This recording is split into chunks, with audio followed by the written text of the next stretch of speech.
da Paz e Cultura do Brasil, e nós temos às terças quinzenais o Círculo de Agnoli, que é uma síntese dos ensinamentos, né, vinda de todos os ensinamentos esotéricos, inspirado em várias religiões. Então, hoje nós estamos trazendo Marcos Queiroz, nosso amigo, que vai falar do repositório de memória da eternidade. É um tema muito interessante para a gente aprender sobre esses registros que ficam nesse éter cósmico, né?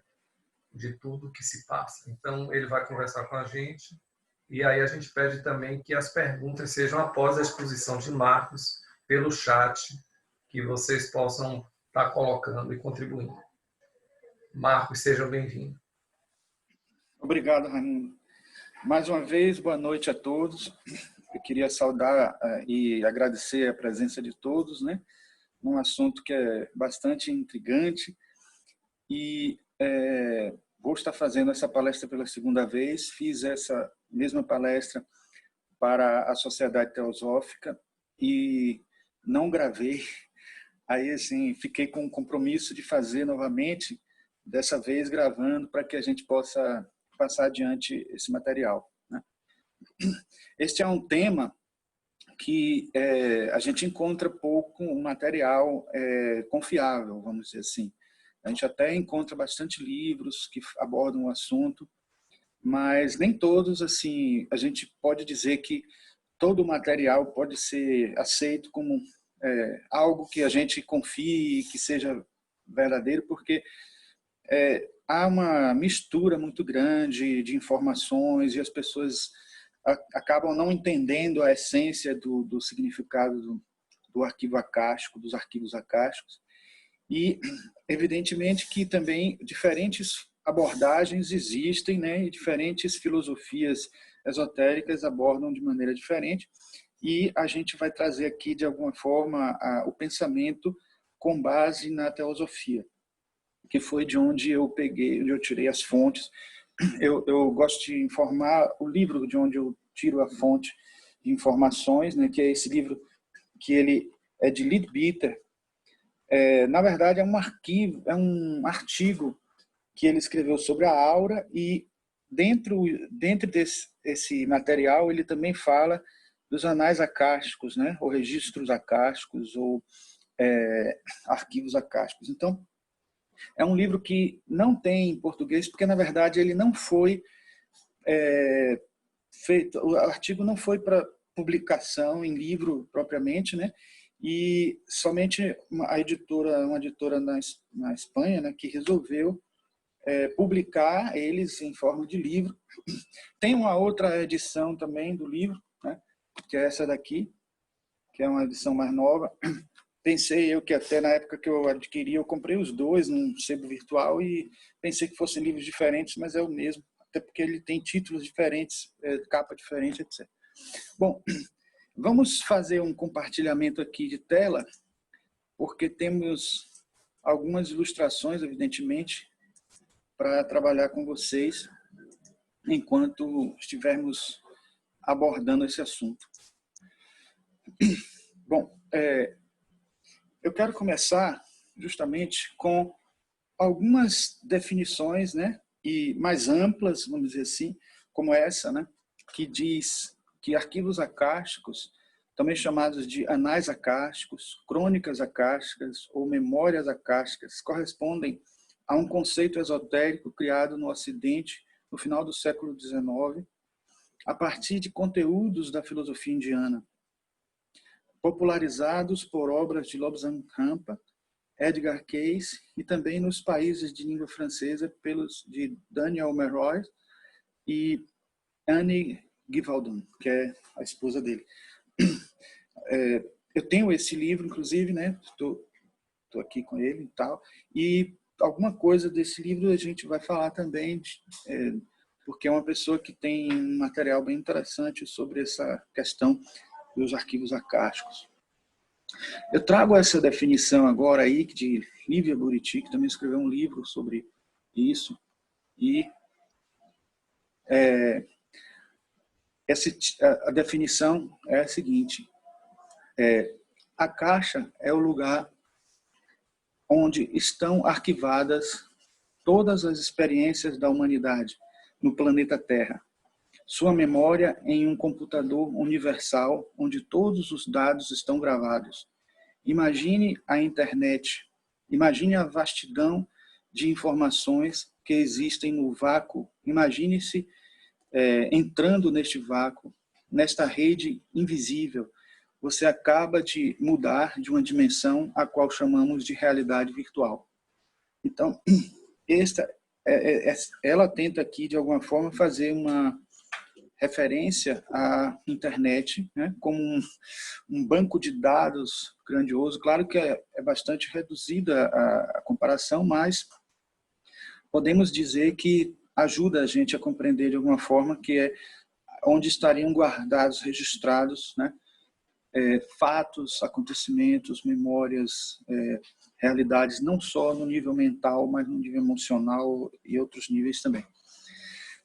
Bom, eu trouxe aqui uma frase de Nikola Tesla, que também teve contato com a filosofia indiana e trouxe para a gente essa frase: toda matéria perceptível vem de uma substância primária, ou tenuidade, que está além da concepção, preenchendo todo o espaço, ou a caixa, ou éter luminoso, que é posta em prática pela vida, gerando prana ou força criativa, chamando à existência em intermináveis ciclos de todas as coisas e fenômenos.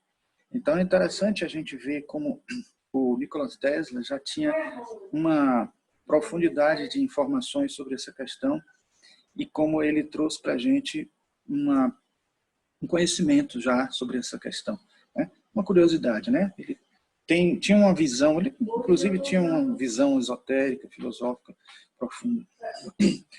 Aqui eu trouxe uma outra definição presente no Cartas dos Mahatmas, e a gente encontra essa frase que é dita pelos mestres: cada fenômeno é apenas o efeito de diversos movimentos daquilo que nós chamamos de akasha.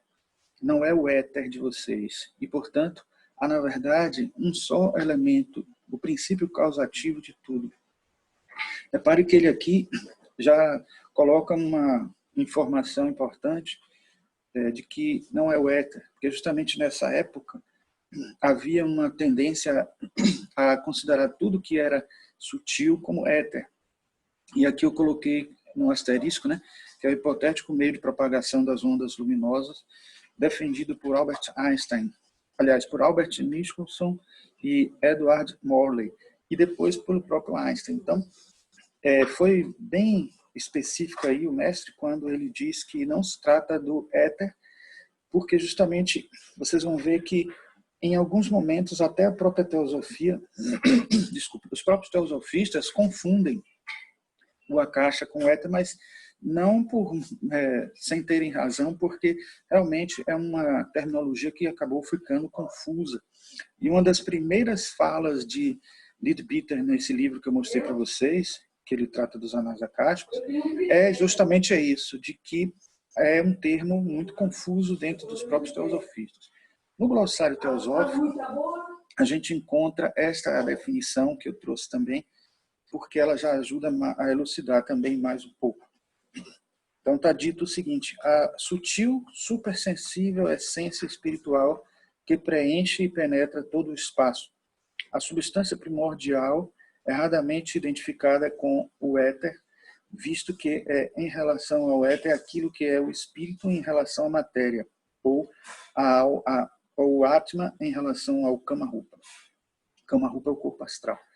Então, a gente percebe que, mais uma vez, está dito aqui que não se confunda com o éter, e com certeza, quando a Blavatsky colocou esta informação, ela estava fazendo referência à informação que ela tinha através dos mestres, né? Das cartas dos mestres, que era acessível a todos, né? Mas a todos da teosofia, mas nem todos de um círculo mais amplo. Desculpem se vocês ouvirem uma conversa paralela aqui, porque está vendo também uma aula de balé online da minha esposa, e aí vocês vão ouvir ao fundo uma fala acontecendo. Então, nós vemos aqui que esta definição já está mostrando que o akasha é algo muito amplo, é algo que, digamos assim, básico, é primordial, é a essência da matéria, que corresponderia talvez a um termo indiano que é o Mula Prakriti, que Mula quer dizer raiz e Prakriti matéria, raiz da matéria. Então, é a essência de toda a matéria, né? Mas vamos ver aqui mais adiante o que está dito pelo próprio Leadbeater nesse livro. Até eu coloquei por enquanto as definições que existiam anteriormente, porque ele também já admitiu uma terminologia um pouco diferente de Helena Blavatsky em várias questões, tentando avançar um pouco a partir das percepções, das experiências que ele foi tendo, que ele foi verificando. E ele diz exatamente o seguinte: a palavra akasha, como muitos outros termos teosóficos, tem sido empregada muito livremente. Em alguns de nossos primeiros livros, era considerada como um sinônimo de luz astral, e em outros se usava para significar qualquer classe de matéria invisível, desde Mula Prakriti até o éter físico. Em livros posteriores, seu emprego se limitou à matéria do plano devacânico, ou seja, do plano mental. E nesse sentido é como podemos falar no anais como akáshicos. Então, é importante que a gente entenda o seguinte, que na filosofia indiana, a gente vai encontrar que existem termos para os 4 elementos da natureza, terra, fogo, água e ar, né? Temos, e logo depois, o 5º elemento seria considerado por eles o akasha. Mas aí, é por isso que isso já cria uma certa confusão, né, para a gente. E se formos parar para ver ainda a questão de que a partir do 5º elemento na teosofia se considera éter de 4 níveis diferentes, aí as pessoas acabariam confundindo o akasha com o éter. Por isso que os mestres e Helena Blavatsky pediram para não confundirmos o akasha com o éter. Mas, por outro lado, se a gente entender o akasha como algo que está acima de tudo isso, ou algo primário, algo mais elementar do que tudo isso, a gente também tem que entender que ele se manifesta em cada nível desse. Então, ele tem um braço de energia em cada um desses elementos, em cada um desses pontos. E aí que acaba confundindo para muitos, né?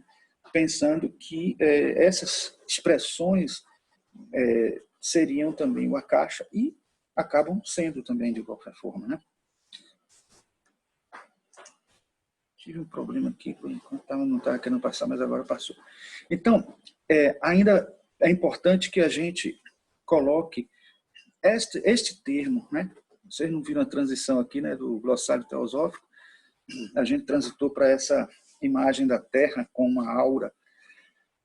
Então, é importante que a gente saiba o que significa luz astral, porque, como foi dito agora há pouco, a luz astral, segundo o Leadbeater, era confundido com a akasha, mas eu posso dizer agora, por minha opinião, que, na verdade, a luz astral que Helena Blavatsky se referia é realmente o akasha que a gente deveria considerar e é aquele que a gente pode entender como o manancial de memória. O problema é que quando ela fala em luz astral, o próprio Leadbeater acha estranho porque ele parece estar limitado ao plano astral. Mas como ela utilizava o akasha do plano astral nos seus escritos de doutrina secreta, de Isis sem véu, etc., ela acabou utilizando esse termo e ficou popularizado como esse termo. Mas aqui está explicado o seguinte, que a luz astral é a região invisível que rodeia nosso globo, como rodeia a todos os demais, e corresponde ao duplo astral do homem, como se correspondesse ao corpo astral da Terra, né?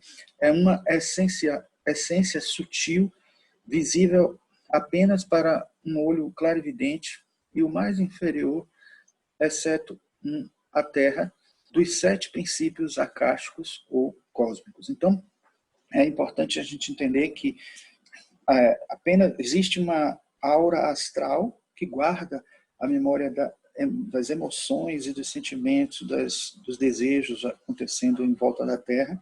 Mas a gente vai ver daqui a pouco que também, além dessa aura astral, nós temos uma aura mental, uma aura causal, etc. E é por isso que, para a gente entender, a gente precisa ver como é que isso se dá, né? O mecanismo. Desculpe. Mais uma continuação aqui da definição de luz astral é, de uma só vez, elemento e poder que contém o caráter de todas as coisas. É o arquivo da memória do grande mundo, o macrocosmo, cujo sentido pode incorporar-se e reencarnar-se em formas objetivas. É o arquivo da memória do pequeno mundo, o microcosmo. Ou seja, o homem que, através deste arquivo, pode recordar-se de acontecimentos passados. Então, assim como Leadbeater fala também nesse livro que ele fala dos anais acásticos, também aqui no glossário teosófico a gente vê que é possível acessar memórias de outras encarnações, né? E Leadbeater costumava fazer isso até com a própria leitura da aura das pessoas. Então, a clarividência permitia ele fazer isso, né? Aqui nós temos uma ilustração de um documentário da vida de Helena Blavatsky, que eu peguei a foto e aproveitei para poder ilustrar bem ela olhando uma tela mental que aparecia à frente dela, né, e escrevia a partir do que estava ali. Às vezes citações inteiras apareciam com a ajuda dos mestres, né? Evidentemente que, na verdade, ela ainda não tinha esse domínio total para poder conseguir ela mesma resgatar, e os mestres ajudavam fazendo projetar para ela essas imagens, né? Talvez até por isso que ela chamasse de luz astral e não tivesse essa plena entendimento do mecanismo geral. Então, está aqui essa frase que é de uma só vez, elemento e poder que contém o caráter de todas as coisas. Isso foi a frase que a gente mostrou nesse instante.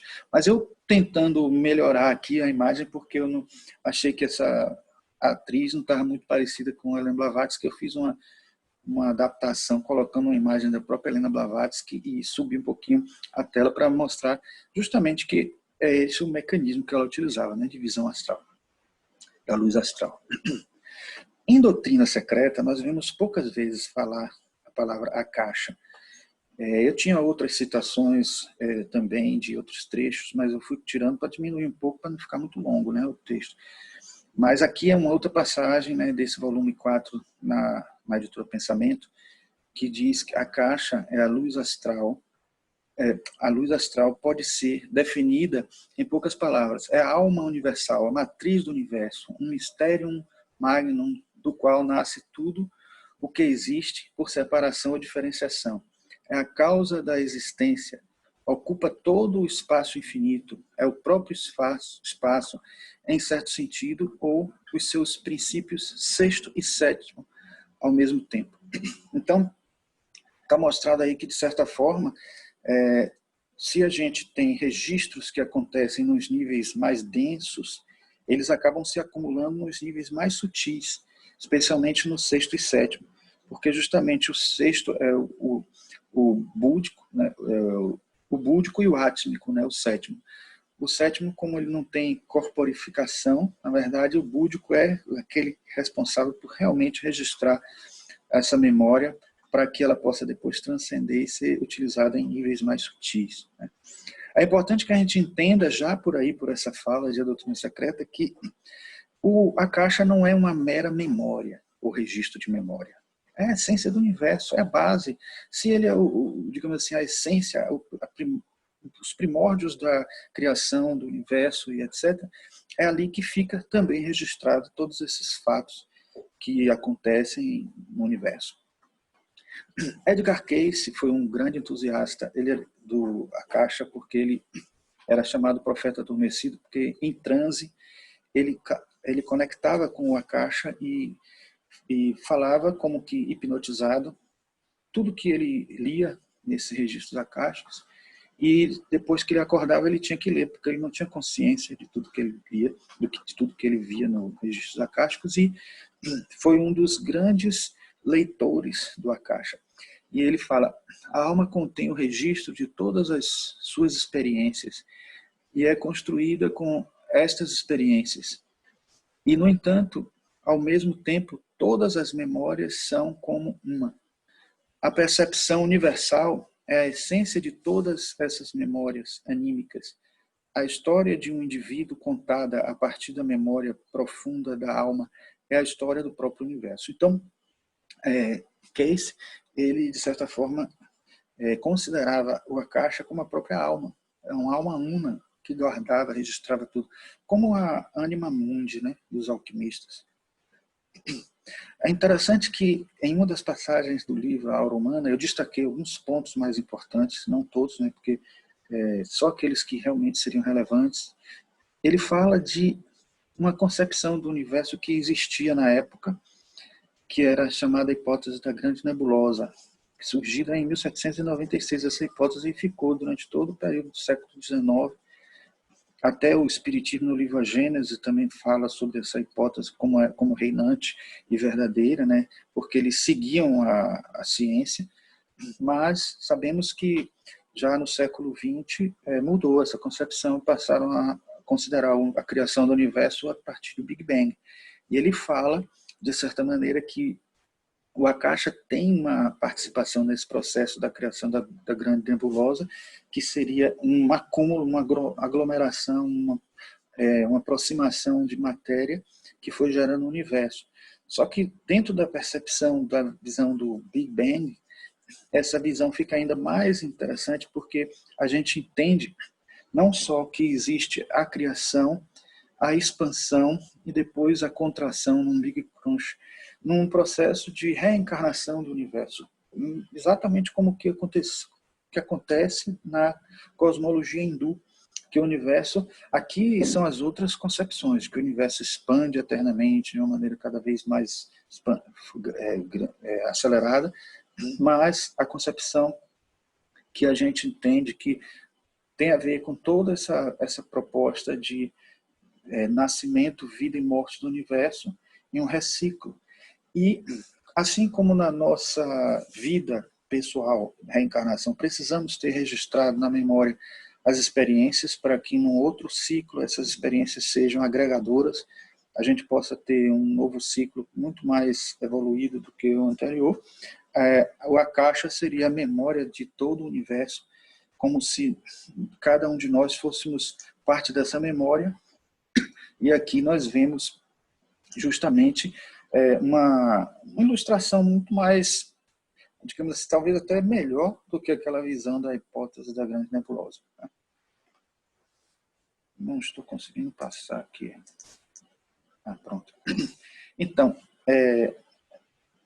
há, na verdade, um só elemento, ou princípio causativo de tudo. Olha aí só que eu trouxe até uma ilustração, um GIF animado aí de um Big Bang, e corroborando um pouco com essa ideia. Claro que isso aí é uma ilustração, né? Uma simulação. Né? E mais adiante, no livro dele, né, Os Anais Akáshicos, ele fala: tudo o que ocorre no nosso sistema ocorre absolutamente dentro da consciência de seu logos. Né? Pelo que logo se vê que os verdadeiros arquivos devem ser sua memória. Além disso, é evidente que qualquer que seja o plano no qual exista tal portentosa memória, esta não pode estar menos que imensamente acima de tudo quanto conhecemos, e por conseguinte, quaisquer que sejam os anais que nós possamos ler, devem ser somente um reflexo deste grande fato dominante projetado no meio mais denso dos planos inferiores, ou seja, o velho Maia, que a gente dizer, da ilusão. Então, o que temos de memória do que acontece ainda é um reflexo da realidade que está tão transcendente a nós, né? Mas como temos várias vivências em vários planos, essas memórias vão acontecendo e nós temos elas registradas, porque nada se perde no universo. Né? Agora, é interessante ver mais adiante, eu não quis trazer mais texto, agora tem menos texto agora, mas a ideia é que nessa ilustração é mostrar aqui Narciso olhando nas águas, né? porque ele faz essa referência dizendo que no corpo astral, e aí eu trouxe aqui uma ilustração excelente do corpo astral, porque ela só faltou aqui a contraparte em volta do corpo, mas esse ovoide astral mostra as emoções humanas, como elas são, digamos assim, constantes, em movimento, etc. Isso aqui que está aparecendo aí parado, enxerguem como algo que está em constante movimento. Então, por isso que ele diz que a leitura do Akasha no astral é muito complicada. Ela é difícil porque está em movimento e vem com toda a vibração das emoções, como uma pessoa que olha numa água e tenta enxergar o seu próprio rosto. Se ela estiver muito agitada, a gente não vai ver o rosto com tanta clareza, né? Se ela ficar mais calma, mais tranquila, aí sim consegue se perceber melhor. Por isso que ele diz que aquele que tem a percepção dos registros acásticos apenas no nível astral, ele tem uma visão ainda parcial. Primeiro que ele só vai ter uma visão das emoções. Segundo que ele terá as próprias emoções como barreiras para esta visão. As dele e da pessoa para quem ele está, de quem ele está lendo esses registros, né?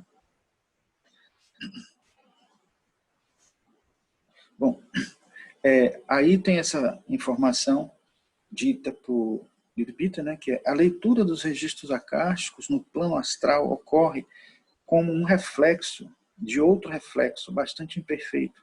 E os anais que podem ser percebidos são muito fragmentários e comumente desnaturados ao extremo. Então, é o reflexo do reflexo.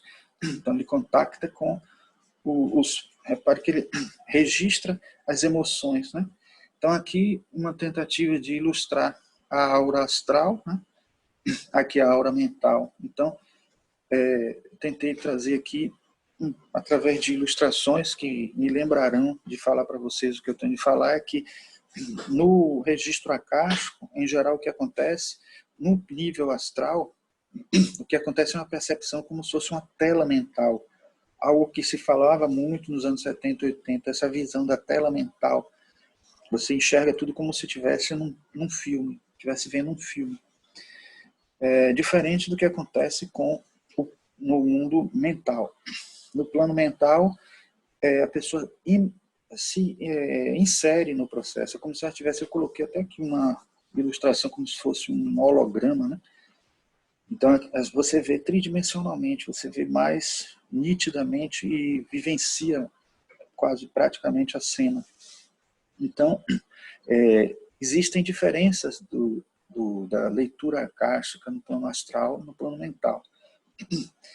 E aí eu trouxe a fala exatamente que ele diz sobre isso. No plano mental, as condições são muito diferentes.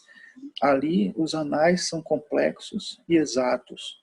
Porém, sua expressão no plano físico é parcial ou imprecisa. Então, assim, por mais que uma visão mental, né, dos registros acásticos seja mais completa, tridimensional, cheia de detalhes, depende muito também da condição do clarividente de conseguir captar, de transferir isso para o nível astral e depois no nível etérico para chegar até a mente consciente no cérebro e atingir o córtex e a pessoa registrar com precisão. Um pouco o que às vezes acontece com sonhos, né?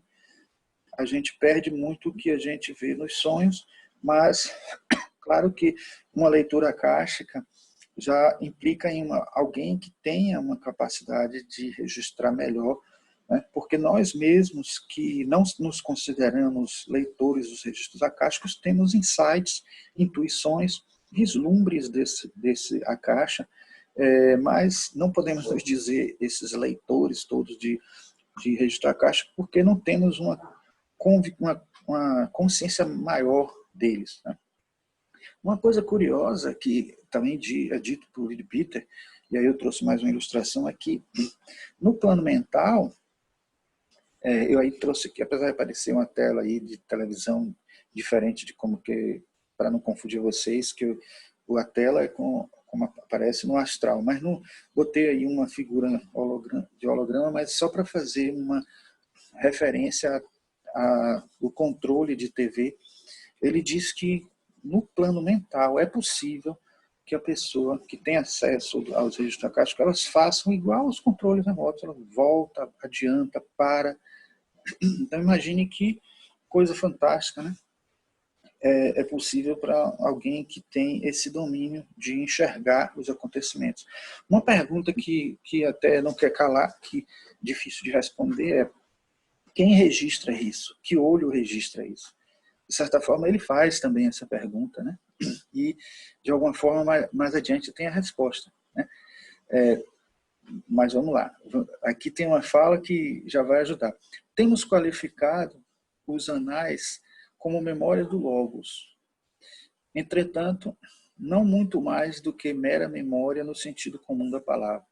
O passado, o presente e o porvir estão igual e simultaneamente presentes para ele. Então não existe passado, presente nem futuro na memória do Logos. Por isso que ele conta um caso até de um vizinho na Escócia. Tinha uma pessoa que não acreditava em ocultismo, em espiritualidade, etc. E que alguém falou para ele que o vizinho dele iria morrer e sabia até detalhes de como seria essa morte e tal. Ele não acreditou, achou um absurdo aquilo e tal. E só que depois ele aconteceu de fato e com todos os detalhes que havia sido descrito pelo amigo. E o mais curioso é que aqueles fatos todos foram lidos na memória akáshica dele, dessa pessoa que não acreditava em nada. Então, isso mostra que não, as leituras akásticas não são só do passado, são do futuro também. O Case fez isso algumas vezes, o Brian Weiss tem feito em regressão de memória e progressão de memória. Então, esses registros estão presentes e a gente pode fazer uma leitura. E Leadbeater, de certa forma, explica um pouco isso em alguns livros. Neste livro ele fala en passant, mas ele tem outros livros que ele aborda a questão, e é o que nós vamos mostrar. Ele diz no livro A Mônada, uma coisa que elucida muito bem essa questão. Ele diz que há dois tipos de tempo. O nosso tempo e o tempo de Deus. Dois no mínimo, ele ainda diz isso, porque podem existir muitos, porque o nosso tempo já não é um tempo só. Né? O tempo de Deus, vamos supor que seja um tempo absoluto, se a gente considerar Deus o logos planetário, é um tempo, se considerarmos o logos solar é outro tempo, e aí vai. Então, mas provavelmente muito mais, pois enquanto sabemos de algo de nossa própria capacidade, não temos meio de medir a capacidade divina. Então fica aquela pergunta, se nós somos capazes de antever alguma coisa para o futuro, será que existe a fatalidade? Será que existe o determinismo? Bom, aí o tempo humano, né? O tempo divino, eu tentei trazer uns GIFs animados para ilustrar aqui, não sei se não fui muito feliz não, porque fui muito agressivo com o tempo humano, mas tudo bem. Bom, aqui tem uma ilustração que vai ajudar muito a gente a entender um pouco isso. A nossa consciência é um ponto movendo-se sempre do passado ao futuro. Nos parece que os eventos futuros ainda não aconteceram. É verdade que ainda não aconteceram para nós. Talvez fosse mais verdadeiro dizer que ainda não chegamos a eles. Então, repare que, para uma visão de Deus absoluto, um Deus, aquele Logos primeiro, vamos dizer assim, esse aí, para esse aí não existe essa limitação de tempo.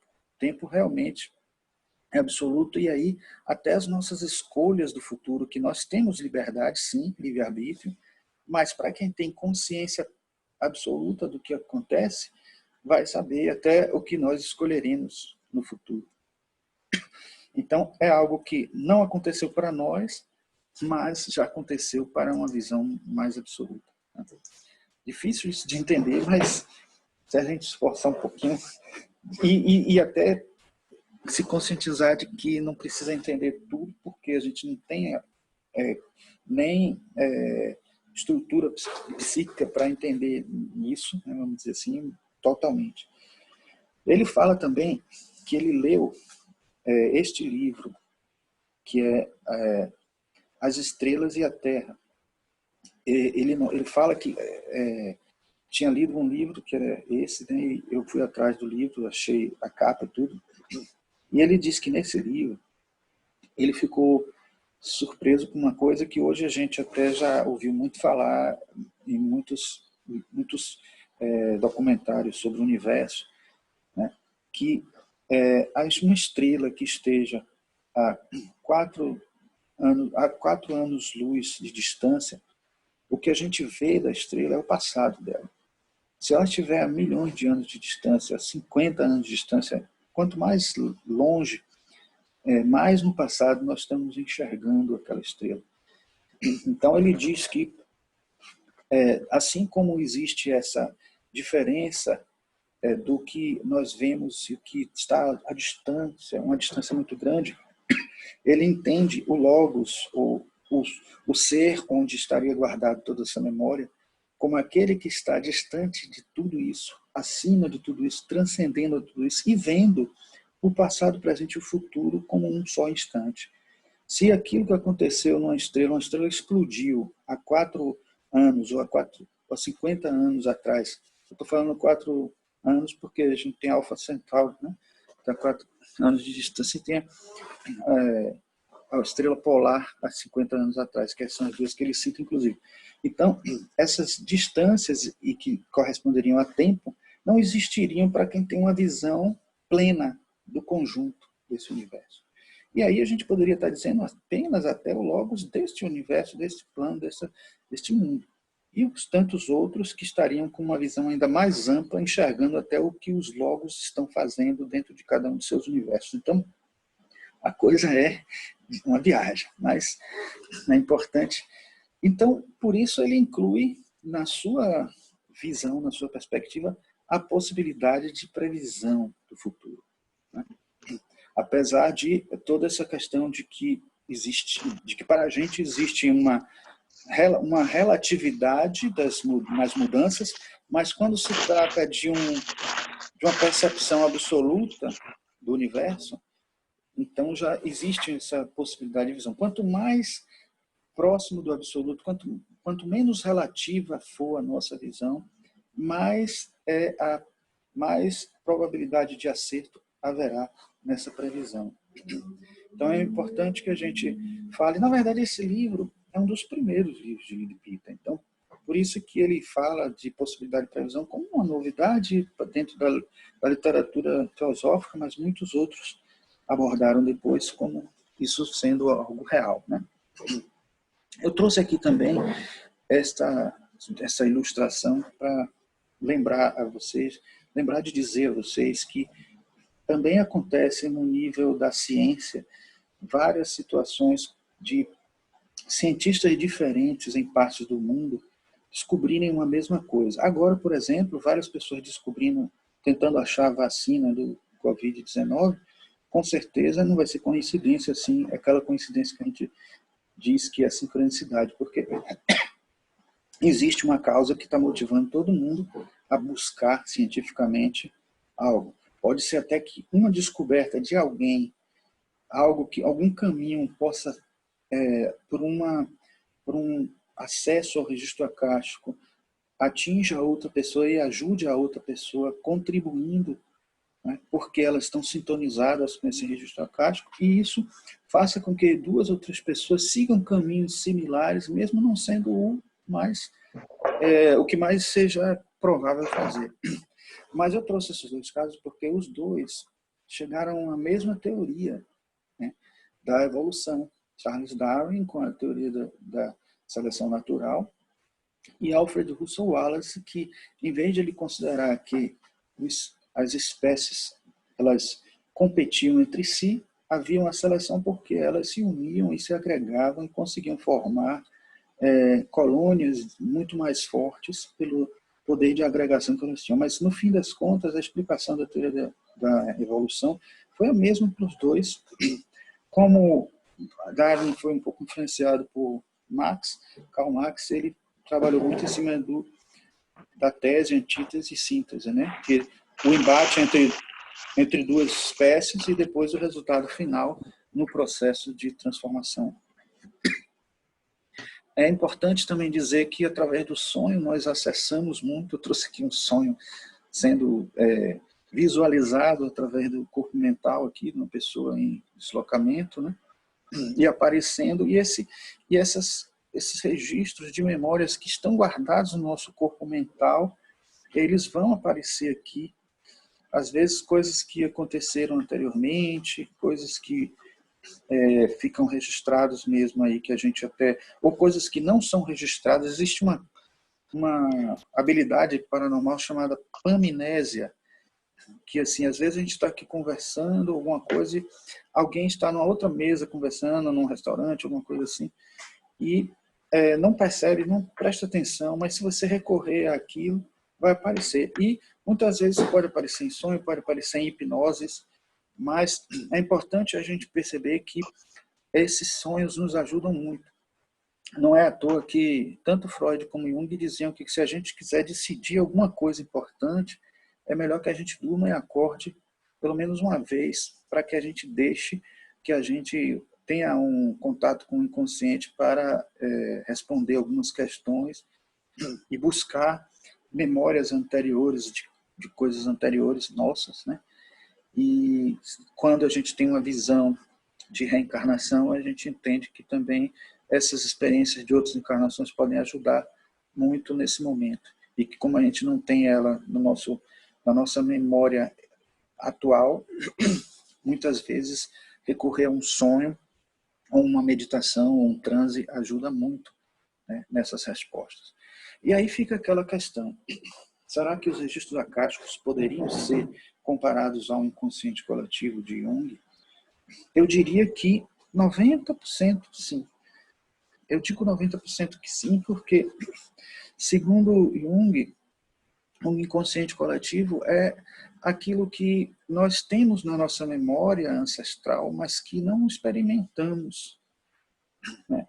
E eu diria que o registro acástico é mais amplo do que o inconsciente coletivo, porque os registros acásticos incluem o inconsciente coletivo, incluem aquela memória nossa ancestral que outros vivenciaram, que nós vivenciamos em outra encarnação, que nós vivemos nesta mesma encarnação. Então inclui o inconsciente pessoal, inclui a memória consciente. Então, está nos registros acásticos tudo. Então, por isso que muitos podem até dizer que o registro acástico corresponde ao inconsciente coletivo, porque a parte que nós desconhecemos e que acessamos de maneira excepcional é parte do inconsciente pessoal e coletivo. Então, por isso que muitos consideram como sendo a mesma coisa. E não é nenhum absurdo considerar, porque tem muita similaridade, muita coisa coincidente. Mas se a gente for ampliar, inclusive, o conceito de inconsciente coletivo, a gente vai ver como, por exemplo, o que fez o Rupert Sheldrake. Rupert Sheldrake, ele trabalhou com os campos mórficos, né? Os campos morfogenéticos, e ele tem esse livro aqui, que por um acaso eu tenho também, bem grosso, que ele desenvolveu toda a teoria dele, aplicando ela na psicologia, na filosofia, e especialmente na parte psicológica. Ele fala isso, né?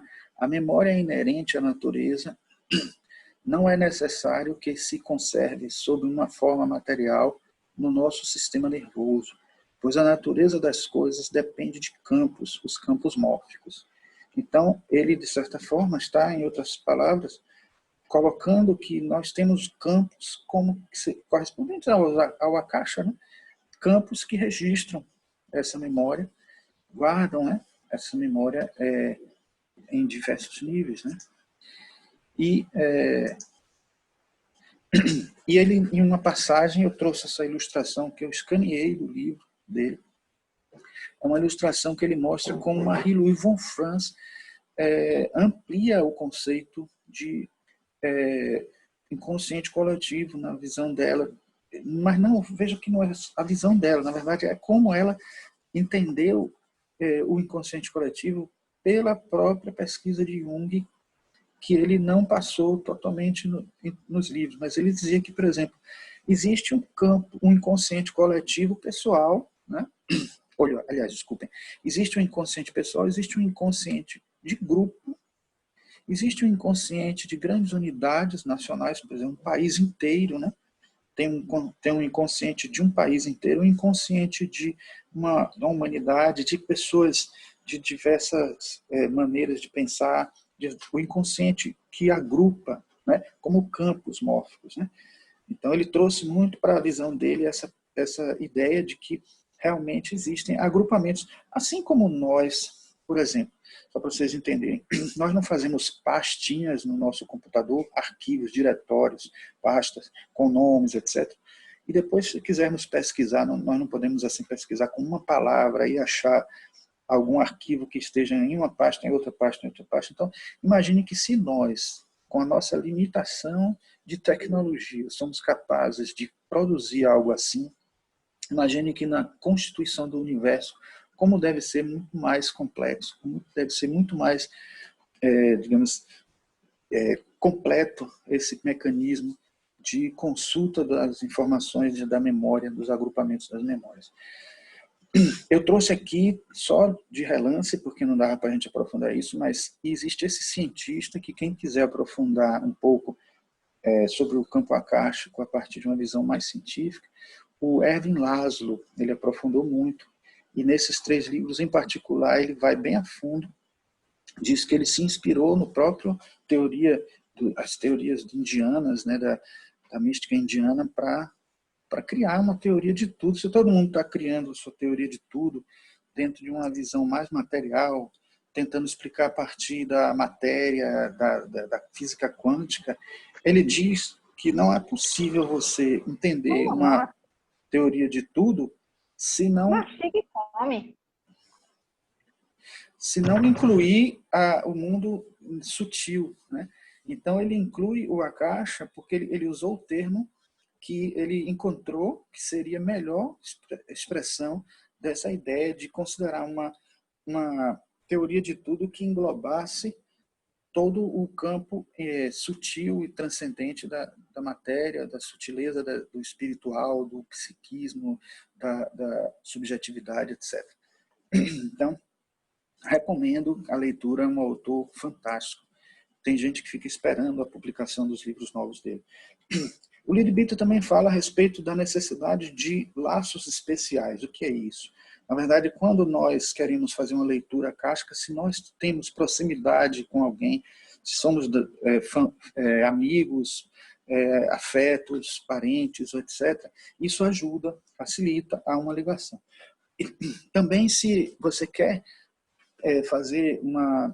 descobrir onde alguém está, e a pessoa faz a leitura acástica, quer enxergar como a pessoa está enxergando, descobrir onde que a pessoa está perdida, vamos dizer assim, é só pegar um objeto da pessoa e acessar uma vibração, assim como os cães farejadores usavam os testemunhos, né? Assim como na psicometria uma pessoa conecta com o objeto e tem toda a memória daquele objeto, e assim como na radiestesia, não existe o pêndulo, um lugarzinho para você colocar o testemunho e colocar ali um objeto com aquela mesma vibração e você tentar encontrar este mesmo material em algum lugar, né? No livro Um Estudo da Consciência, de Annie Besant, a gente consegue entender melhor esta ideia de Akasha, e que eu falei para vocês, se existem vários planos, cada plano desse tem que ter o seu registro de memória. E nós temos matéria em cada parte dessa, né? É por isso que ela traz o conceito de átomos permanentes. Se nós temos vários átomos que se dissipam, se destroem, se destroem, não, se transformam e se dispersam para formar outros corpos, existe sempre um átomo de cada corpo nosso, de cada corpo desse aqui, desde o físico etérico até o astral, o mental, etc., que tem seus átomos permanentes que guardam a memória de todo aquele plano e se agrupam, né? Se agrupam no corpo causal, e aí, se nós perdemos esses corpos de uma encarnação para outra, nesse corpo causal fica registrada toda a memória desses corpos todos, das vivências físicas, né?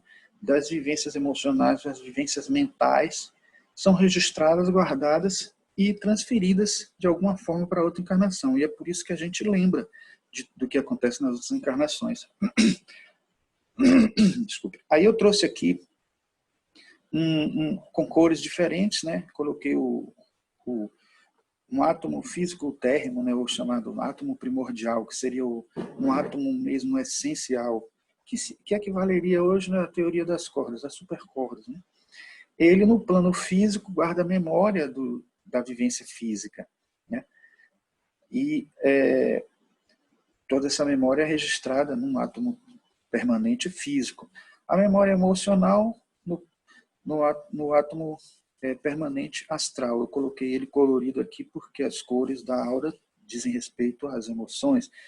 Um átomo mental, átomo permanente mental, guardaria a memória dos pensamentos, das ideias, etc., tudo guardado. E aqui o átomo permanente causal, que reúne essas memórias e guarda para as outras existências. Então, é interessante a gente ter essa visão. Então, dentro dessa perspectiva, para alguns, isso tudo seriam caixas. Por isso, e Leadbeater, de alguma forma, em algum momento, escolheu chamar de átomo de Akasha somente os átomos no plano mental, porque ele achava que iria guardar mesmo essas memórias no nível... E o mental que ele está falando, esse mental superior aqui, o causal. Mas isso acaba confundindo mais do que ajudando, porque no fundo a gente tem átomos permanentes em todos os níveis, e o Akasha em si não é nada disso. O Akasha seria a essência que guarda tudo isso, a constituição desses átomos todos, uma essência dele que está presente aqui, as três forças, né? O Forhat, o Prana e o Kundalini presente aqui nas três emanações do Logos, e presente em cada constituinte, assim, se a gente for destrinchar essa linha, esse novelo aqui, a gente vai chegar a uma bolinha que é a chamada bolha do Coilon, que é exatamente o Mula Prakriti, onde estaria guardado, ou a caixa, onde estaria guardado a memória de tudo isso aqui, né, registrada para um nível mais profundo. No momento de nosso nascimento, é um átomo físico desse que, trazendo a memória toda de outras encarnações, algumas expressões fisionômicas são selecionadas, outras não, outras vêm de outras encarnações, mas são esses átomos que selecionam as características que vão gerar no nosso organismo, né? No nosso nascimento, no nosso corpo, aquilo que a gente traz de hereditário, né? E o que a gente traz também de outra encarnação. Então, o átomo permanente físico produz um campo de força que gerencia e seleciona a ativação dos genes de acordo com as necessidades evolutivas. Esta ação é consequência dos registros presentes nos arquivos acásticos do ser humano vivente no plano físico. Para a gente encerrar, eu vou ter que falar rapidamente, mas claro que aqueles que são os responsáveis pelo karma, né, os senhores do karma, são justamente os que gerenciam o processo todo de guardar as informações. Lembra daquela pergunta, quem é que registra, quem é que vê? Qual é o olho que tudo vê? Não é nem o olho de Deus, porque existe algo que esse olho do Deus absoluto enxerga ainda mais profundo. Então, assim, ele registra tudo isso nesse universo que nós podemos alcançar. E existem seres responsáveis para isso, até para que utilize esses registros de uma encarnação para outra, para que a gente possa resgatar algumas coisas que nós próprios não tivemos condições de, por nossa própria condição ainda de crescimento espiritual, não tivemos alcance para poder perceber que precisaria ser sanado, melhorado, etc. Então, eu trouxe essa frase aqui, que para encerrar, que trata da totalidade da natureza. A frase é a seguinte: eu queria que vocês tentassem descobrir mentalmente aí qual que seria o autor dessa frase, ou a autora. Nossa tarefa precisa ser a de nos libertarmos desta prisão, a ilusão do espaço e do tempo, ampliando nosso círculo de compaixão até abranger todas as criaturas vivas e a totalidade da natureza em sua beleza. Será que vocês descobriram quem foi que falou isso? Einstein. Exatamente. Bom, gente, isso era o que eu tinha de apresentação para vocês. Agora, queria saber se vocês têm alguma pergunta, se tem alguma pergunta aí guardada, para que a gente possa... Passar para cá. Boa noite, Marquinhos. Boa noite, Alberto. Tudo bem? Tudo bom? Tudo jóia. Deixa eu lhe explorar um pouquinho, como sempre. Sim. Você estudou alguma coisa sobre o Tratado do Fogo Cósmico ou ainda não deu tempo? Rapaz, eu li. Lembra que eu falei a você, mas ler é uma coisa, estudar é outra, né? Você quer... Mas na época, talvez você consiga associar, porque no Tratado do Fogo Cósmico, ele trata do Akasha. Claro que eu concordo com você, que tudo é correspondente, tem vários níveis, eu também vou por essa ideia mesmo, de registro, né? Mas sim, no Tratado do Fogo Cósmico, ele chama de Akasha, o que ele chama do fogo, né? Como é que chama? O mar de fogo. Então, que ele chama de Akasha. Seria esse mesmo Akasha? Entendeu? É isso, mas é por isso que eu falei que esse termo, o Leadbeater fala, mesmo tendo sido anterior a Alice Bailey, né? Apesar deles, acho que eles tiveram, não sei se eles tiveram algum contato, mas a informação que ele diz é bem real, de que é muito confuso dentro do meio esotérico esse termo. Então, por isso que eu acredito que ele é, ao mesmo tempo, essas duas coisas. Porque pense que, se ele é aquele que registra tudo, e, ao mesmo tempo, precisa ser o terminal que vai registrar em cada instância, então eu acredito que é só questão de nomenclatura, né? Porque é da mesma forma que, quando a gente fez uma palestra sobre emanacionismo, muitas vezes era difícil entender porque... o que tem na essência do emanacionismo? É a ideia de que Deus não criou o universo. Ele é o universo. Então, cada um de nós somos um braço de Deus, um raio, uma faísca de Deus. Então, e se a gente entender que o Akasha é um pouco isso, então é como se a gente estivesse considerando que a impressão digital é também a pessoa. Ou seja, o dedão da pessoa é a pessoa também. Se ele é bidimensional, está ali, é bidimensional porque é uma limitação, mas é uma parte de nós que está ali. A impressão digital corresponderia, né? Exatamente, exatamente. E depois, é curioso assim, eu fiz agora, no sábado, uma palestra desse mesmo livro, né? Sobre esse mesmo livro, só que a palestra foi sobre a aura, que é a primeira parte do livro, a segunda parte é sobre os registros akáshicos. Justamente é um assunto que é coligado aí, né? Porque depois Leadbeater escreveu aquele Homem Visível e Invisível, que desenvolveu muito mais o conceito da aura, mas ele faltou ele fazer, foi um crime isso, mas faltou ele escrever um livro que desenvolvesse essa parte dos registros akáshicos para a gente ter mais informações. Talvez ficasse faltando, antes dele desencarnar, essa tarefa. Mas o que ele diz, de certa forma, é isso. E se a gente parar para entender conectadamente a ideia da aura com a ideia dos registros akáshicos, a gente vai entender também que os próprios corpos, né? Se um corpo é tridimensional, como o físico, e o outro é tetradimensional, o tetradimensional contém o tridimensional. O pentadimensional contém o tetradimensional. Então, tudo que se registra em um acaba se registrando em outra. Mas é como se você tivesse assim, não, mas eu tenho que ter um instrumento que grave, que registre no plano tridimensional, outro que registre no plano tetradimensional. Por isso que existem os átomos permanentes que vão registrar essas informações em cada um desses níveis e guardar isso para um nível mais sutil. Mas entendam que uma coisa está conectada à outra. Por isso que é complicado dizer Akasha e achar que a Akasha é algo que é mais amplo ou é algo mais restrito. Ele é ao mesmo tempo uma coisa e a outra. Mas aí, Marquinhos, seguindo esse raciocínio, quando você fala dos átomos permanentes em vários níveis, ele seria no momento da manifestação. O braço fica como, estaria liberando esse contato no momento da manifestação. Mas quando ele recolhe, que vai para o nível da alma, né? do átomo permanente do corpo causal, que é a alma, ele fica ali para uma próxima encarnação. Então, esse conjunto de átomos permanentes da alma, vamos dizer assim, de todos, que chama Anima Mundi, como você falou, ela seria o mar de fogo, digamos assim. Só que isso, de qualquer forma, ainda é muito limitado, porque nós estamos falando apenas do nosso plano físico etérico cósmico. E teriam outros planos além, né? Queria o logo sair planetário, o logo solar, o logo de uma galáxia, enfim. Então, teria vários planos de alma, né?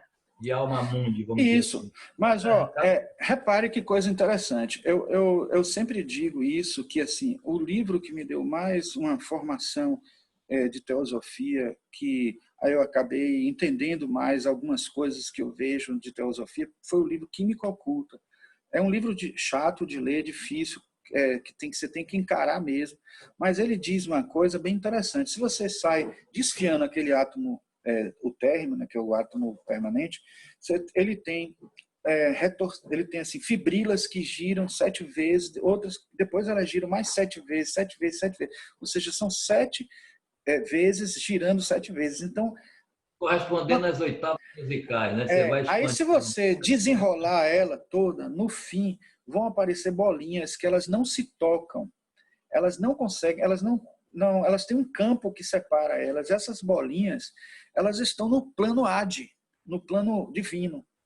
Ou seja, então, se você for parar para pensar, a constituição de qualquer forma. É por isso que os átomos, todos eles têm as 7 dimensões.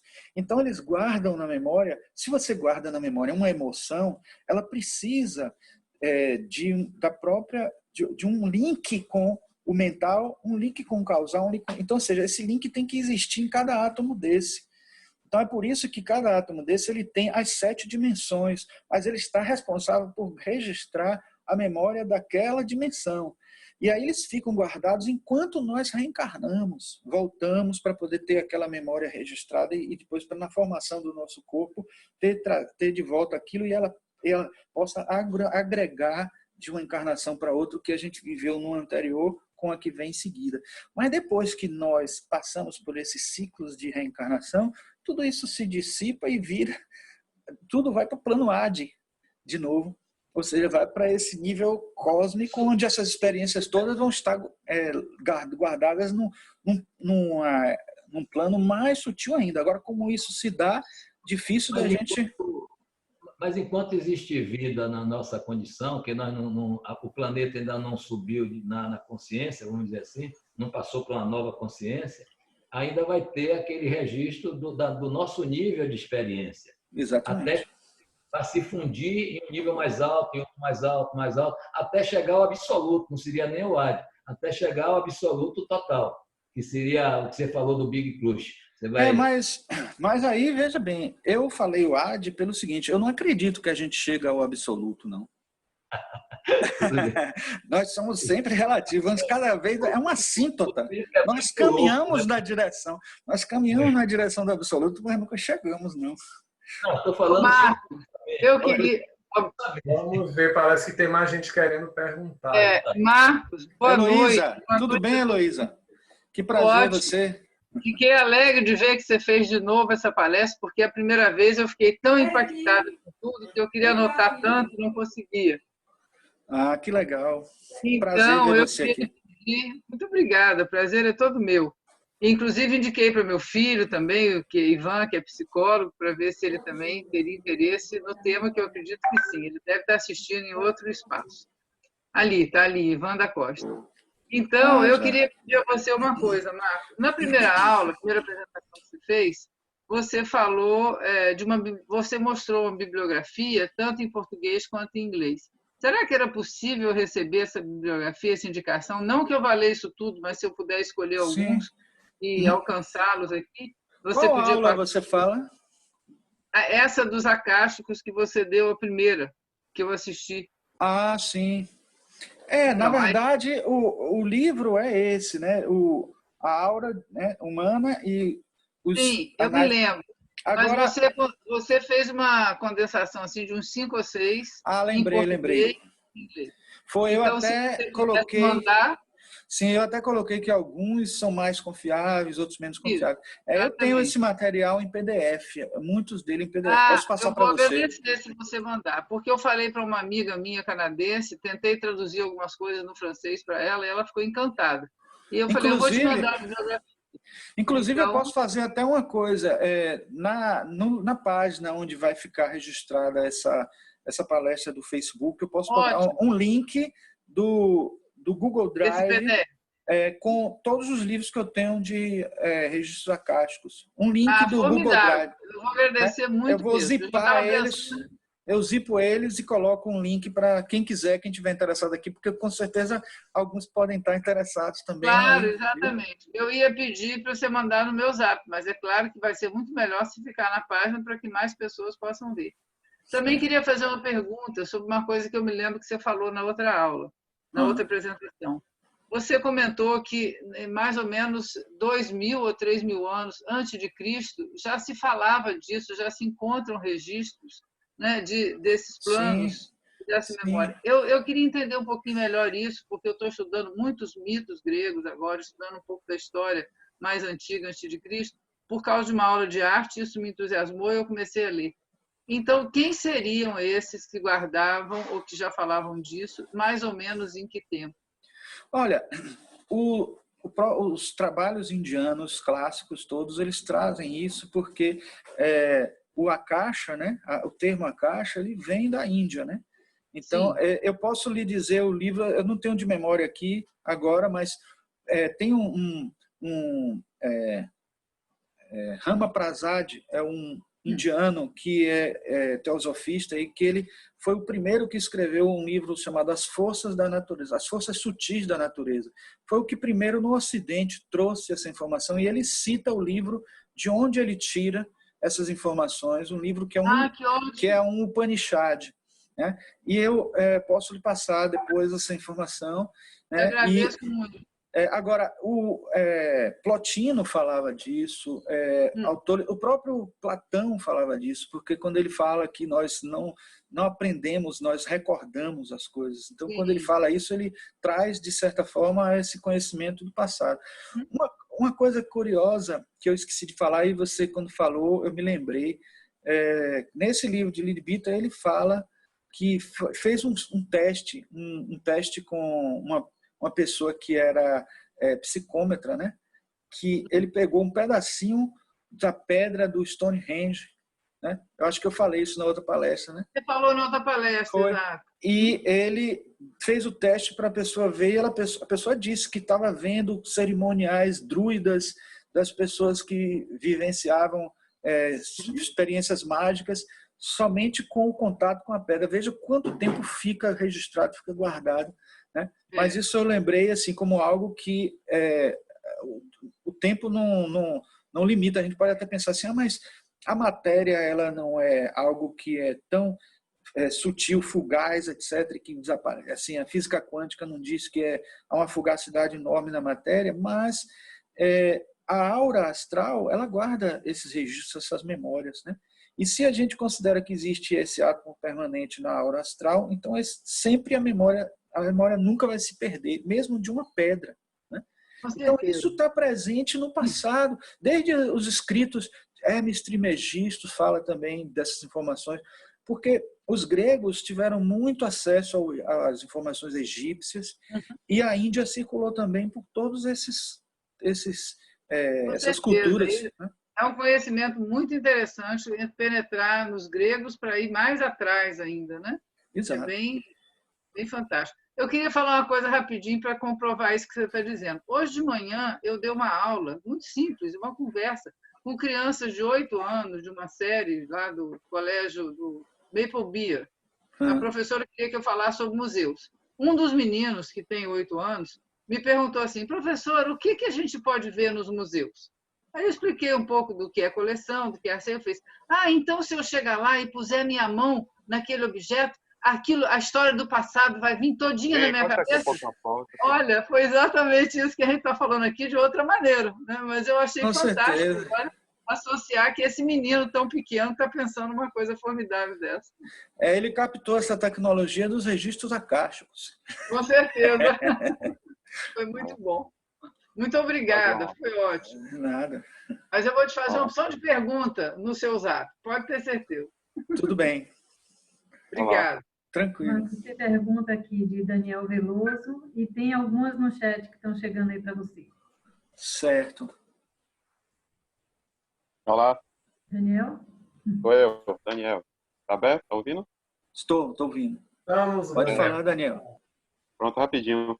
Enquanto o senhor estava falando, agradeço, né? Enquanto o senhor estava falando, eu estava me lembrando do filme Doutor Estranho, né? Da Sim. Marvel. Em que Sim. ele, justamente, a mestra, né, do filme, ele mostrava toda essa questão do conhecimento, dos planos, do universo espelho. Eu achei interessante a analogia. Outro filme também é aquele Amor Além da Vida, em que numa passagem do filme, um dos orientadores do personagem, ele ia em uma biblioteca e retirava vários livros, e aí ia consultando, né, tudo que estava ligado à vida daquela pessoa.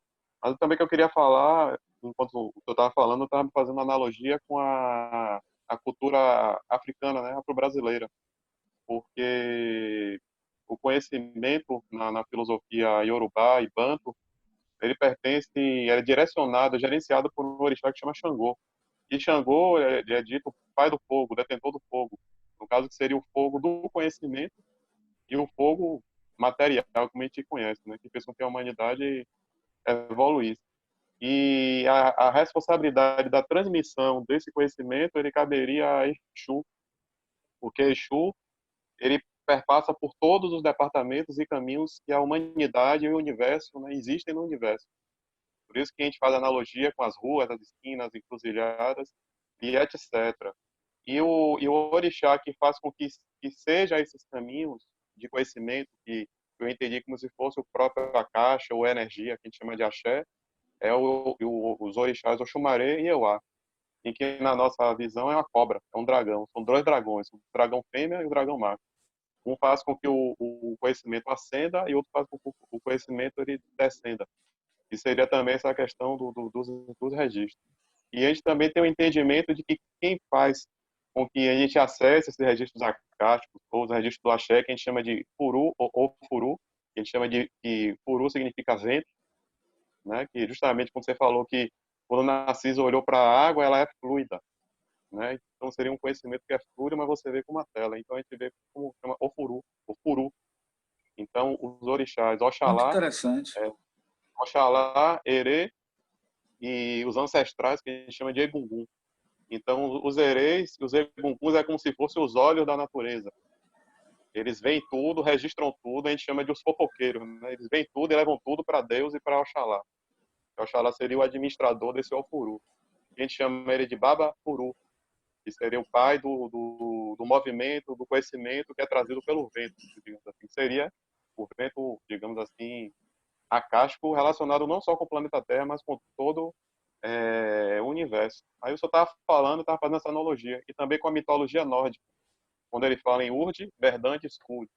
O Urd quer dizer aquilo que foi, Verdande, aquilo que é, e Skuld, né, o futuro, quer dizer aquilo que há de ser. Que é baseado na árvore, que eles chamam de Yggdrasil, né, a árvore dos 9 mundos. E por coincidência ou não, né, na filosofia iorubá é a chamada árvore de Oya, de Ansan, que é a senhora dos 9 mundos, que seriam os 9 planos de existência, dos seus 9 graus de conhecimento ascendente e descendente. Aí eu vi toda essa questão dessa coincidência como coincidência não existe, né? As coincidências das filosofias, das teorias, mas que ficou no continente africano e a gente deu sorte de vir para a Bahia e para o Brasil. A gente já perdeu um pouquinho mais. E um ancestral, né, que a gente chama de caboclo boiadeiro, que não revela a identidade dele, só fala de boiadeiro para aquele que gere consciência. Ele diz que o ser humano ainda não tem a capacidade de deter todo o conhecimento, de acessar o conhecimento. Ele falando um paralelo agora com o registro acástico, porque se ele acessasse de uma vez, ele ficaria louco, ele não conseguiria absorver toda essa energia. Então é feito preparo, que seriam as iniciações, em que no candomblé, na Umbanda, são várias, né? Faz da primeira até, no mínimo, a 7ª iniciação, que a gente chama de 7 anos de candomblé, depois 14, 21, e vai em sequência sempre de 7. Então ele fala assim, a gente não tem a capacidade, é como se fosse uma lâmpada querendo absorver a luz do sol, não tem condições. Então é necessária várias resistências para ir purificando o que a gente chama de ori. E ori é a nossa cabeça, né? Nossa mente, e vai nos seus vários planos, nos seus vários átomos, né? Como o senhor falou, né? Nos vários planos, físico, etérico, mental, emocional, né? Que é com o nosso ori, a nossa antena. Né? Por isso que o nome é Orixá, né? Aquele que cuida do ori, aquele que traz a harmonia da nossa cabeça com todo o universo, não só com a Terra. A gente pensa que a gente só vive na Terra, a gente está flutuando na nave Terra por todo o universo. Então eu achei interessante essa analogia de todos esses orixás. Daniel, eu agradeço sua contribuição assim enriquecedora, né, para complementar muita coisa e não só complementar, na verdade mostrar que cada cultura a gente vai encontrar essas informações, né? Isso que você falou aí, muito interessante, né? Eu estou preparando até uma palestra também sobre a cura da sombra e tem tudo a ver com isso também, porque aquilo que a gente esquece e que é colocado na sombra para a gente, né? Uma coisa bem junguiana, tem uma razão de ser. Tem um livro de um pós-junguiano que a alma precisa de tempo. Então, a alma não pode receber tudo de uma vez e trabalhar tudo de uma vez. E aí a gente coloca na sombra e vai aos pouquinhos tirando. E sempre vai ter uma sombra. E, curiosamente, quando a gente, usando aquele simbolismo do taoísmo, né, do yin e yang, né, toda vez que a gente traz da sombra alguma coisa para a luz, a gente coloca de novo na sombra. Quando a gente deixa de se sentir culpado, a gente perde aquela tristeza da culpa e joga a culpa de novo onde ela deve, né? Então há um ciclo interessante aí. Então, e você falou isso e me lembrou que assim, tem várias culturas realmente que falam, né? Eu tenho aqui, até vou compartilhar aqui a minha tela, para mostrar a vocês com mais... deixa eu ver. Não sei se não estou conseguindo compartilhar, não. Tudo bem. Mas aqui dá para ver, né, que esse é um livro sobre os anais da caixa, né? E ele também ele fala uma coisa muito interessante aqui. Ele diz que existe uma senha para você obter o contato com a caixa. E essa senha, curiosamente, ele diz que é a compaixão e a paz. Aí eu fui lembrando de minhas leituras de budismo e de meditação budista, e aí eu lembrei que existe uma meditação chamada shamatha, que é de tranquilizar a mente, preparar a mente para que ela possa ter... É mais ou menos aquilo, fazer o lago ficar mais tranquilo, para que a gente tenha uma visão melhor. E uma outra meditação budista também chamada metta, que é a meditação da compaixão, para que a gente não fique... a gente tenha compaixão pelas pessoas e, ao mesmo tempo, não deixe digamos assim, a tristeza pelo mal dos outros atormentar no momento da meditação, porque a gente tem um momento de ajudar e um momento de a gente se tranquilizar para que possa aprofundar. Então, essas duas preparações ajudam a atingir o Vipassana, que é um nível de meditação que é aquela que lhe permite uma visão, um vislumbre. Vislumbre de quê? Depender de qual seja o nível de sutileza da nossa mente, do nosso estado mental, do nosso estado de consciência, esse vislumbre poderá ser num nível tão profundo que a gente consiga alcançar a caixa. Então, você veja que a própria cultura budista, que falava dos senhores do karma com o nome dos Lípicas, né? A gente tem lá a presença daqueles seres que na cultura católica, cristã, seriam os tronos, a ordem de anjos tronos, né? Os metatronos ou metatrons estariam supervisionando essa tarefa deles, mas eles estariam à frente desses registros das memórias, das informações. Agora, o importante dizer assim, eles utilizam o Akasha ou não são o Akasha, são seres também que utilizam o Akasha, que é algo ainda mais sutil, mais profundo, mais transcendente do que tudo isso. Então você veja como é uma coisa que está presente em todas as culturas, com linguagens diferentes, com formas de expressar diferentes, né?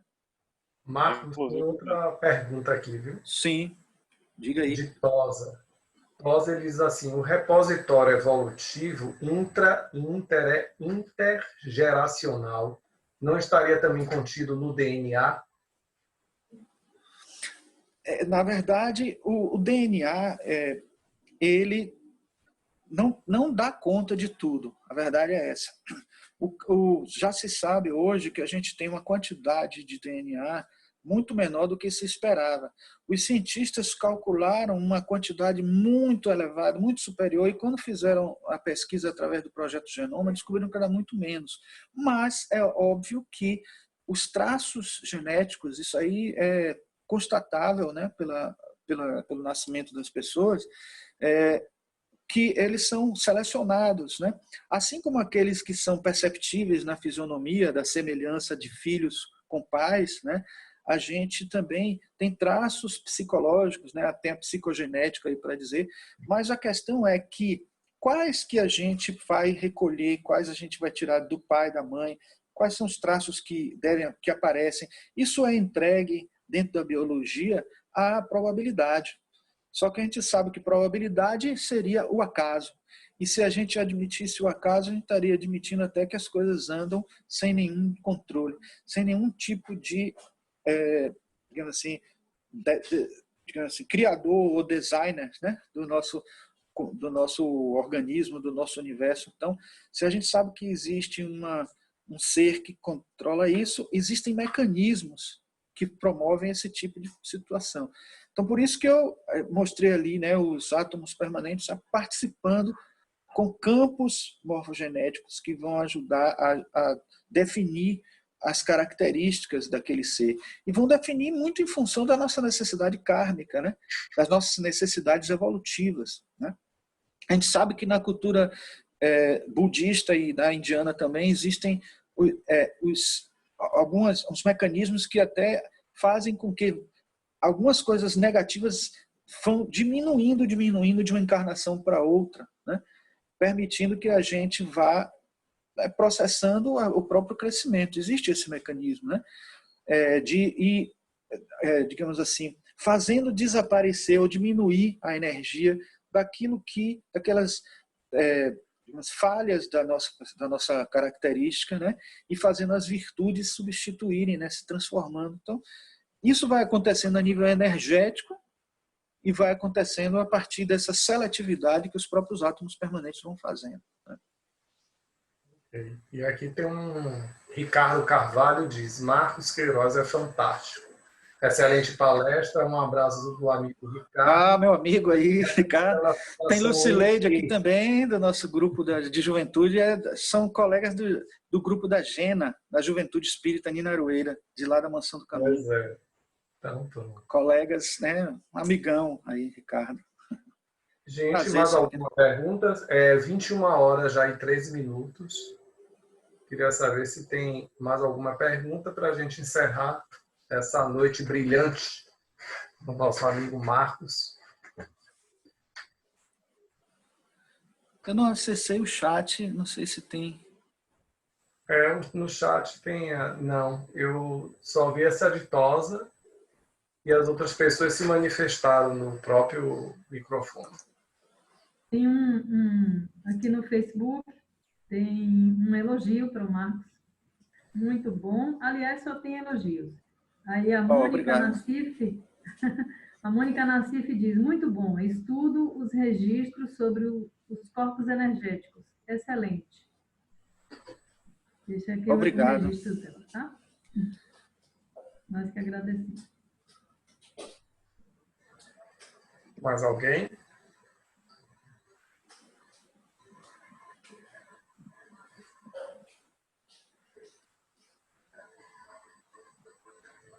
Tosa agradeceu, viu? Tá. Tem uma pergunta. Obrigado. Obrigado, Heloísa. Heloísa está se despedindo, Marcos. Ela certo, vai... Heloísa. Ok.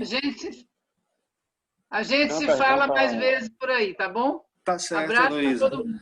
Daniel, eu gostei muito de aprender com você. Vou gostar de saber mais. Prazer. Obrigado. Tchau. Tchau. Uma noite ótima. Muito obrigada. Obrigado a você. Eu posso já desconectar do Facebook, Cássia?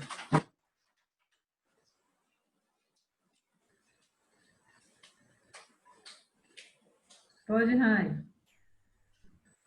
Então, vou desconectar do Facebook para a gente encerrar nosso encontro da noite.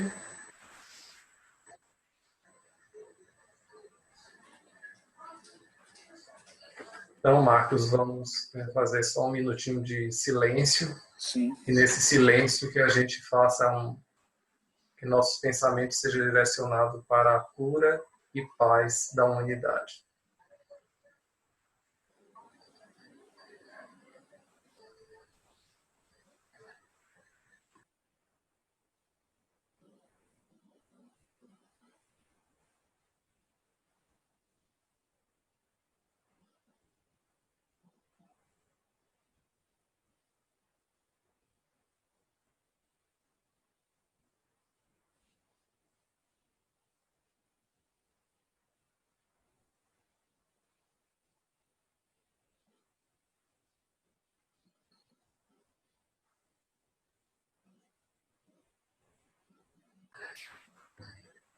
Que todos os seres sejam felizes e que todos os seres sejam livres. Namastê. Namastê. Obrigado a todos. Obrigado, viu, Marcos, pela presença. Eu que agradeço, Raimundo. Será convidado ainda este ano, de novo. Certo. Parabéns. Tá certo, outras datas, outros temas tá certo. interessantes, como sempre. Tranquilo. Daniel, gostei aí da sua participação. Daniel, meu sobrinho, viu? Ah, é? Legal. Joia. Ele adorei mesmo. Esse é o Centro de Umbanda Juriti, do pai dele, que dirige lá, meu irmão. Ah, você me falou, verdade. Eu lembrei agora. Isso. Foi bom que ele trouxe a cultura africana, né, Marcos? E aí Sim, a gente começa a ver que é algo que eu preciso estudar muito, que eu não conheço. Né? Tem muito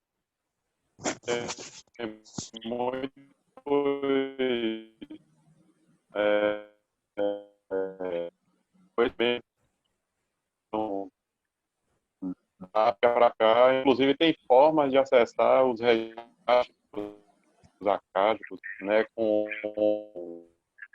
culturas, como a gente diz, com as rezas, com determinados elementos e com determinadas posturas, cabeça no lugar, como a gente diz, porque é muito interessante, mas também é perigoso. Sim.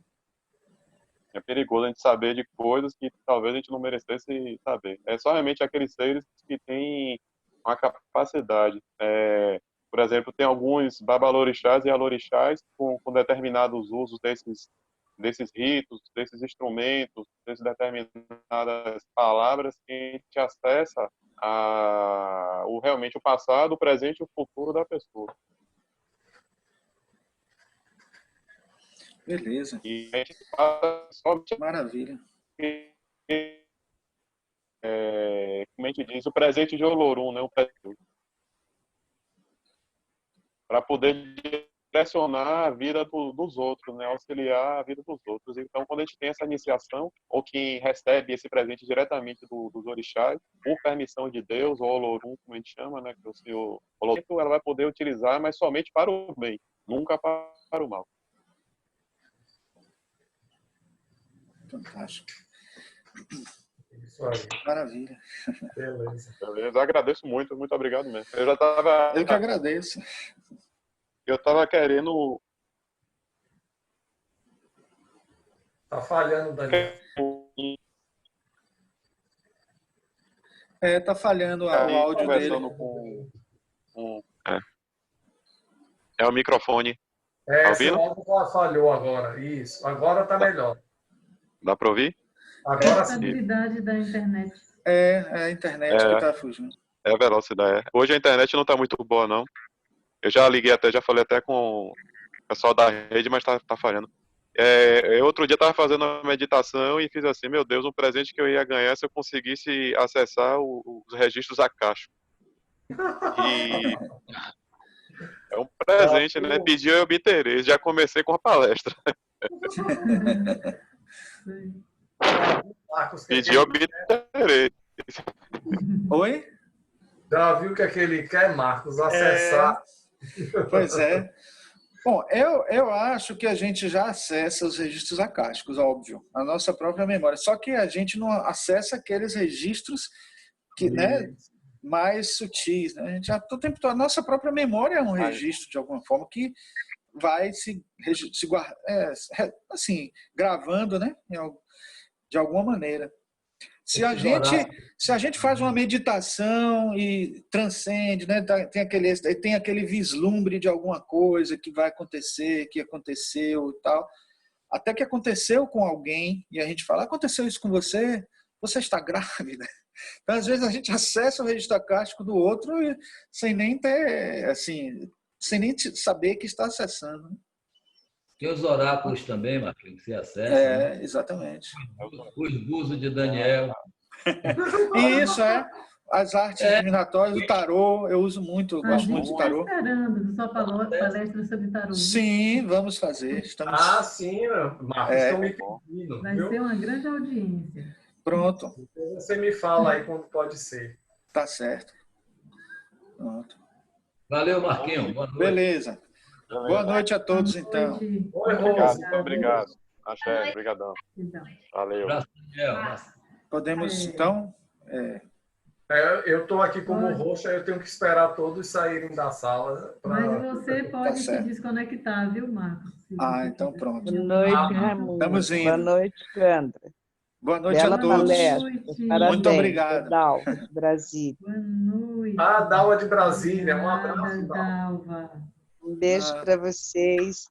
Gostei muito. Eu sou psicoterapeuta e eu trabalho muito com os acásticos quando precisa realizar, desfazer algum nó que ficou lá atrás. Mas para isso a gente precisa pedir permissão aos senhores. Sim. Dos acásticos. Viu? Um beijo. Você tem muito mais para falar do que você colocou. Deus te abençoe. Obrigado. Ele ia ter que entrar pela madrugada. Ele sempre tem, Dalva. Mas senão ele ia ter que entrar pela madrugada. Eu reduzi um pouquinho porque o Raimundo pediu para não alongar muito, assim mesmo ainda até alonguei. Mas não foi só por isso, não.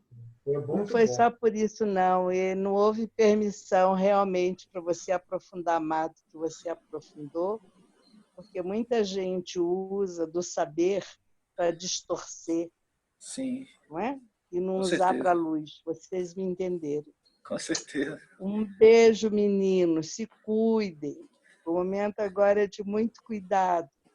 Sim. Muita luz para vocês. Para você também. Muita paz, muita luz. Para você, querido. Raimundo, vibra no seu nome, viu? Raimundo, o rei do mundo. Obrigado. Um beijo, Candra.